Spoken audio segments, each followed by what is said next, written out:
Kumanya ka. Kaya. Bastos ka. Nanansig ka pa? Mas nanansig. Eh, ikaw ito bumalik sa akin. Ikaw ang nanansig.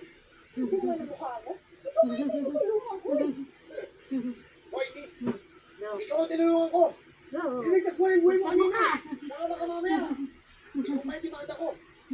Hoy, sasabi sa ginawa mo sa akin kanina. Ay, sexual abuse pala. Diba? Sa'yo na. Kapal din ang mukha mo. Hoy, Tis. Baka hindi mo ako kilala. Baka ikaw ang demanda ko sigurado. Ikaw ang gulong. Kapal talaga ng mukha mo. Ang ganda mo ah. Ano pangalan mo? Tama na. Okay na. Stop na. Na-stress na si Iti.